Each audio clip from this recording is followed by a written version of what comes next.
추미애 더불어민주당 대표가 자신의 땡깡 발언에 대해 국민의당에 사과했지만 김명수 후보자에 대한 인준 여부는 여전히 불투명합니다. 네, 그리고 조금 전이었죠. 남경필 경기도지사가 아들의 마약 혐의에 대해서 기자회견을 갖고 공식 사과했습니다.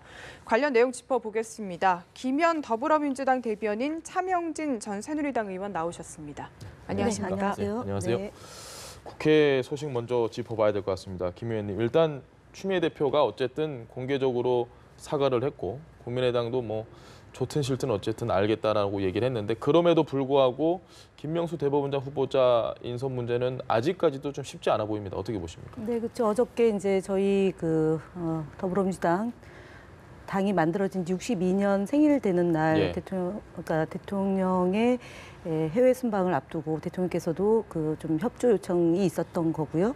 그리고 이제 추미애 대표께서 대표 당시에 이제 김희수 소장 예. 낙마로 인해서 충격을 받았고 국민들의 충격과 그리고 국회의원들도 저희 당 소속 의원님들도 굉장히 이제 충격적인 상황이어서 비공개 의총에서 말씀하신 내용이 예. 이제 외부로 나가고 그것이 국민의당에게 김명수 대법원장 인사와 관련해서 이제 걸림돌이 된다고 하니 대표께서 심심한 유감 표시를 하셨고 예.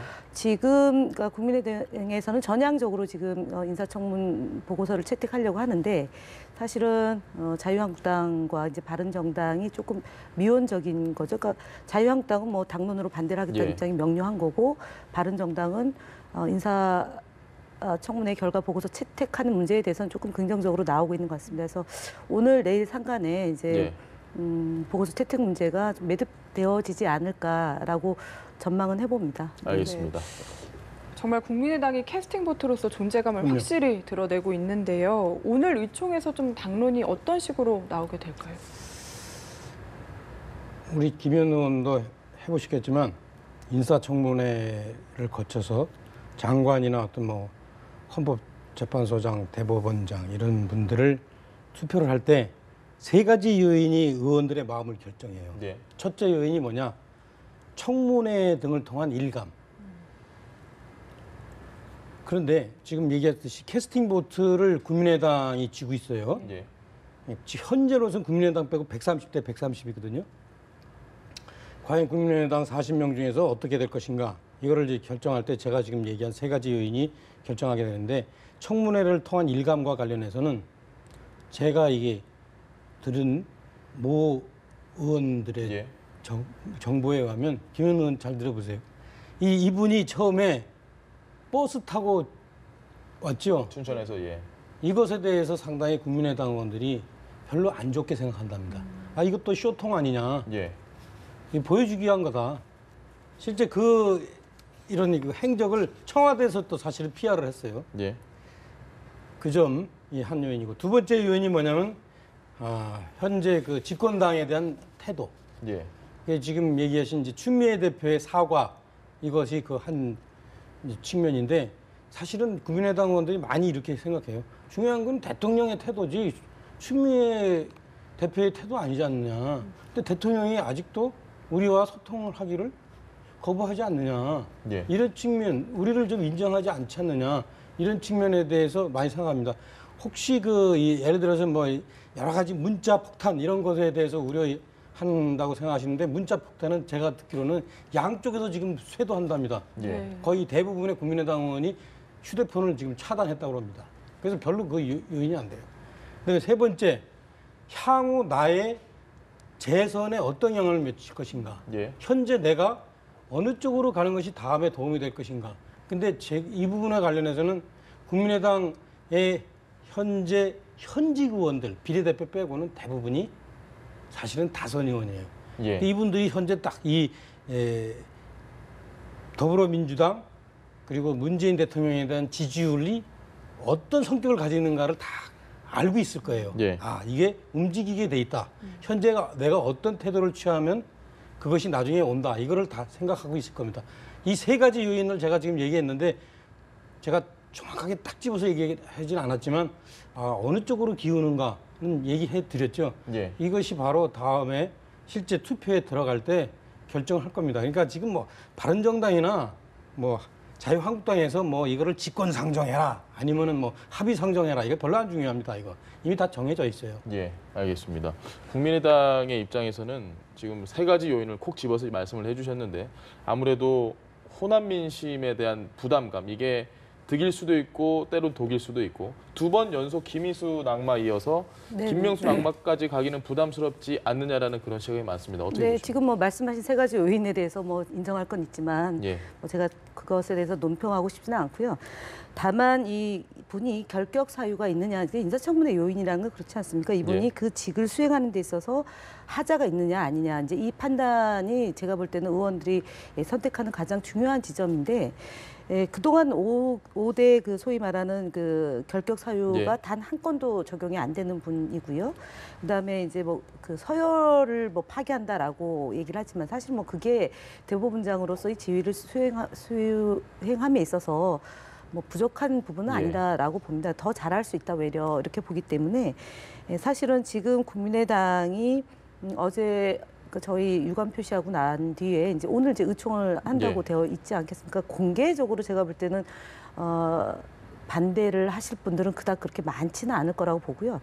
특히 안철수 대표께서 본인이 원외이기 때문에 예. 원내 문제는 이제 김동철 원내대표가 해야 될 문제다라고는 하지만 사실은 국민의당 안에서도 고민이 좀 깊지 않을까 싶습니다. 왜냐하면 호남 민심이라는 게 단순히 호남 인사를 등용하냐 아니냐도 있지만 예. 국민의당의 스탠스가 과연 호남의 그런 정서나 호남 유권자들이 예. 바라볼 때 그것이 적절하냐 아니냐에 대한 판단이 호남 민심을 매우 좌우하는 그 동인이라고 봅니다. 그렇기 때문에 지금 김명수 대법원장을 그러니까 헌법재판소 소장 낙마 예. 이후에 또 다시 공백 사태를 불러오는 것이 만약에 이번에 국민의당이 그렇게 결정을 한다라면 제가 볼 때는 단순히 호남에 대한 판단의 문제가 아니고 국민의당이 이제 추구하는 가치 노선, 예. 이제 뭐 극중주의라고 안철수 대표는 얘기했지만 사실은 뭐 다수의 의원들은 뭐 그것을 동의하지는 않을 거라고 보고요.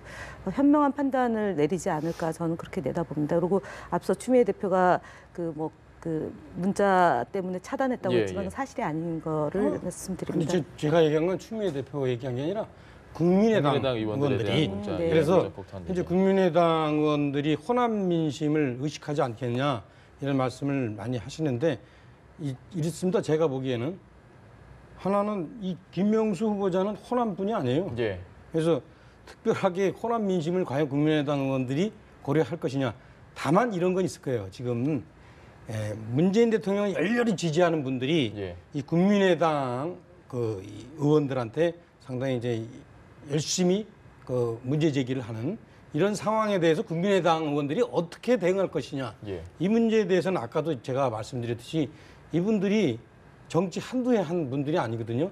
그래서 지지율의 어떤 흐름 이런 것들을 나름대로 계산을 할 겁니다. 그러니까 제가 좀 더 명확하게 말씀드리면 아까 간접적으로 말씀드려서 그런 것 같은데 예. 이분들이 생각하실 때 이건 나중에 결국엔 빠지게 돼 있다. 문재인 대통령 지지자들은. 예. 그 사람들은 빠지면 어디로 가냐? 자유한국당으로 가냐? 우리가 제대로 길목을 지키고 있으면 우리한테 온다. 예. 이렇게 다들 생각하고 있을 겁니다. 네. 알겠습니다. 지금 뭐 지지율에 대한 이야기는 저희가 확실하게 네. 어떻게 할지 모르겠는데 당 이야기를 좀 바꿔보겠습니다. 바른정당 이야기로 넘어갈게요. 바른정당 이야기는 아닌데 남경필 지사의 아들에 대한 논란에 대해서 남 지사가 오늘 기자회견을 열었고 뭐 사죄드린다, 참 부끄럽다 이런 얘기를 했는데 결국은 경기도지사직은 유지하겠다라는 거취 표명은 그렇게 결론을 냈습니다. 일단 바른정당은 어찌됐건 상당한 부담을 입게 됐는데 이 바른정당에 대해서는 좀 어떤 견해를 가지고 계십니까? 저희는 사실은 지난번에 이해운 대표의 사건이 있을 때도 공식적으로는 입장을 내지 않았습니다. 예. 그리고 이제 이 문제 역시도 저희가 뭐 공식적으로 당에서 입장을 내는 것에 대해서는 조금 유보하고 있습니다. 왜냐하면은 본인이 일단은 사과를 했고, 예. 그다음에 이제 사법당국으로부터 조사를 받는 사안이고, 그래서 이제 특히 뭐 개인 당사자 문제라기보다는 또 가족의 문제이고, 그래서 뭐 하여간 그 정도 선에서 일단 당사자가 사과를 했고, 뭐라 드릴 말씀이 없다고 한 만큼 저희는 뭐 좀 진행 상황을 좀 보자라는 게 현재까지 입장입니다. 알겠습니다. 그거 참 묘해요. 이 민주당에서는 국민의당을 그렇게 상당히 미워하고 구박하고 예. 저는 자유한국당이지 않습니까? 자유한국당에서는 바른정당을 또 미워하고 구박해요. 이 뿌리가 예. 같은데 그래서 제가 이게 조심스럽지만 그럼에도 불구하고 이 남경필 지사 이번 사건은 본인에게 있어서나 바른정당에서 엄청나게 치명적인 거죠. 예. 실제 우리나라에서는 우리나라뿐만 아니라 외국도 마찬가지인데 이 수신제가 지구 평천하라에서 자기 가족을 못 다스릴 경우에 과연 공인으로서 나라를 다스릴 그런 자격이 있느냐 이런 것은 상식적인 의문 사항이단 말이에요. 예. 그런데 남경필 지사 같은 경우에 지금 그 문제에 대해서 심각한 문제 제기를 당할 수밖에 없잖아요. 그 아들이 2번씩이나 그런 문제를 저질렀고 그리고 이 실제 그 바른정당의 어떤 핵심 구성원으로서 어떤 개혁 보수를 주장하는 특히 또 자강론을 주장하는 사람으로서 예. 이런 문제를 당하고 있기 때문에 바른정당의 어떤 존재 의미에 대해서 실질적으로 국민들이 저게 바른정당이 저 뭐야? 저 뭐 사실 뭐 오렌지 정당 아니야? 이런 식으로 생각할 수밖에 없는 그런 이제 결과를 초래했어요. 그래서 예. 이 부분에 대해서 본인이 상당히 심각한 결정을 저는 내려야 하지 않느냐 이런 생각이 들어요. 심각한 결정은 결국 예. 지사직을 내려놓는. 하여튼 뭐 그거는 본인이 잘 생각해봐야 되겠죠. 알겠습니다. 네. 또 이야기를 바꿔서 공수처 이야기를 해봐야 할 것 같습니다. 이게 아주 뜨거운 감자로 다시 떠오른 모습인데 일단 공수처에 대한 대변인님의 의견이 어떠신지가 일단은 궁금하거든요. 뭐 저희는 대선 뭐 일관된 입장이죠. 네. 2012년 대선 때도 공수처를 설치를 해야 된다라는 입장이었고, 그다음에 이번에 그 개혁위원회에서 입장이 예. 나온 거잖아요. 지금 이 부분에 대해서 자유한국당을 빼고는 정당 사당이 다 동의하고 찬성하는 방안이기 때문에 자유한국당이 왜 반대하는지를 말씀을 하셔야 될 것 같아요. 예. 그 전에 들어볼까요? 제가 김 예. 의원님께 한번 질문을 드리고 싶은 네. 게 견제 장치에 대한 이야기가 분명히 있습니다. 지금 사실 수사권, 기소권, 공소유지권도 다 들고 오고 우선 수사권까지 있고 그런 상황에서 견제를 할 수 있는 유일한 방법은 검찰과 경찰이 조사를 하는 것밖에 없다라는 건 사실 이게 옥상옥 구조가 될 가능성이 높은데 거기다가 누가 감히 조사를 하겠느냐라는 우려의 목소리가 많거든요. 이 부분에 대해서는 어떻게 보십니까? 아니 그럼에도 불구하고 지금 공수처 수사 대상이 이제 청와대, 예. 그다음에 정부, 그리고 이제 그 뭐 대통령 비서실, 판검사, 장성급 장교, 예. 그러니까 사실상 우리 사회의 가장 고위 인사에 대한 수사를, 그러니까 정권의 그 누구냐에 따라서 자꾸 흔들릴 수도 있지 않습니까? 예. 그러니까 제가 볼 때는 견제 장치의 필요성은 오히려 더 이제 그 고위 공직자에 대해서 제대로 수사함으로 인해서 그것이 국민들로부터 의구심을 해소시켜내는 것이 중요하다라고 보여집니다. 그래서 그러니까 어느 정부가 들어서든 간에 이렇게 소위 말하는 이런 고위층에 대한 수사를 제대로 못해서 예. 정부가 혼선을 빚거나 아니면은 저희가 그 아픔을 겪고 있는 거 아닙니까? 국정농단이라는 예. 그 최순실 게이트가 바로 이런 그 소위 말하는 대통령 제 하에서 견제받지 않은 권력에 대한 수사가 제대로 이루어지지 못하면서 생긴 문제이기 때문에 저는 뭐 지금 이제 그 옥상옥이다라고 얘기하는 것이 이제 일종의 반대편에서 예. 얘기하는 거지만 저는 반드시 이번 정부에선 이것을 해서 검찰과 경찰의 이제 수사권에 이제 그 분리시켜내는 것도 물론 중요하고요. 예. 고위 공직자에 대해서 제대로 감시하고 견제하는 기능을 공수처에서 역할을 해주길 저는 바랍니다. 알겠습니다. 있잖아요. 우리가 검찰의 수사권에 대해서 문제하게 된 계기가 두 개예요. 예. 하나는 검찰이 너무 정권의 이해에 좌지우지된다. 근데 그 점에 관련해서 이번에 공수처 안이 나온 거 보면은 대통령이 공수처장을 임명하게 돼 있어요. 네. 그러면은 그 문제가 과연 해소되겠어요? 그다음에 두 번째 아주 더 중요한 문제예요. 검찰이 권력의 영향력을 벗어나서 자기들이 먼저 권력화되는 거예요. 예. 그렇죠? 지금 기소, 수사, 영장, 그다음에 공소유지 다 가지고 있는 그런 권한 중에서도 특별히 아주 핵심적인 거, 고위 공직자에 대한 수사권을 이렇게 갖는 이런 공직자 그 수사처가 생기면은 이거야말로 제가 볼 때는 정말로 검찰의 권력화가 완전히 더 아주 정점에 이르게 되는 거예요. 이거는 예. 진짜 이게 진짜 생기면은 앞으로 진짜 제가 볼 때는 뭐 거의 이제 과거에 국정원이 행하던 안기부가 행하던 그런 권력 있잖아요. 예. 예. 그 정치 위에 국정원이었잖아요. 이번에 정치의 검찰 이런 게 이제 이 공수처가 생기는데 그래서 저는 이게 상당히 위험하다. 이건 그 한국당이 찬성하고 반대하는 게 아니라 우리가 이 검찰 문제를 정말로 냉정하게 객관적으로 봤을 때는 그렇게 됩니다. 이건 제가 만약에 여당 됐어도 이건 이런 입장을 저는 포기하지 않을 거예요. 그래서 이 해답은 딱 하나밖에 없어요. 기소권, 수사권, 영장권, 뭐 그다음에 공소유지권을 분리를 시켜줘야 돼요. 검찰로부터. 그러니까 경찰한테 일정하게 예. 수사권과 이런 것들을 줘가지고 검찰을 좀 이렇게 견제할 수 있도록 해야지. 조그맣게 얘기했듯이 검찰 위에 또 검찰. 이거는 아까 얘기했던 제가 얘기했던 이 두 가지 검찰의 문제점을 전혀 해소하지 않는 겁니다. 그 공수처가 이건 뭐 제 생각일 수도 있는데 만약에 이제 차 의원님처럼 이걸 분리를 할 경우에 사실 고위공직자에 대한 수사는 상당히 비밀스럽게 조용히 진행이 돼야 되는데 그렇게 되면 어쨌든 검찰과 모든 정보가 공유가 돼야 되는 거고 그렇게 되면 이 처음에 만들어지는 본질 자체가 조금 흔들리지 않는가 이런 생각도 기존의 드는데. 검찰은 이렇게 될 거예요. 그러면은 우리가 지금 얘기했듯이 경찰 중에서 왜 경비 영역 있잖아요. 예, 별로 힘 못 쓰는 경비 영역. 예. 그거 그리고 실제 수사하는 경찰들은 아주 상당한 영역, 힘 있는 영역 이렇게 되듯이 공수처는 아주 센 예. 정말 권력의 응집체가 되고 나머지 중수부같이 되는 검찰은 건가요? 그렇죠. 나머지 검찰은 그냥 잡범 다루는 표현이 좀 그렇지만 그냥 덜 중요한. 덜 중요한 그런 기관이 돼버리는 예. 그렇게 될 겁니다. 그래서 검찰 내부에서도 엄청난 권력 투쟁이 생기고 이것이 또 그 지위에 한번 오르면 내가 어떻게 해서 이 지위에 올랐는데 하면서 엄청난 권력을 행사하는 그런 공수처가 될 겁니다. 이거 진짜 우리가 괴물을 키우게 되는 거죠. 네. 그거는 그러니까 이제 대통령이 예를 들어서 수사에 관여하거나 아니면 지시를 내리거나 아니면 왜곡시켰을 경우에 해당되는 겁니다. 예를 들면 박근혜 정부 때 우병우 민정수석이 그러니까 지금 이제 뭐 기소되지 않은 그러니까 불구속 상태에서 조사를 받고 있는데 예.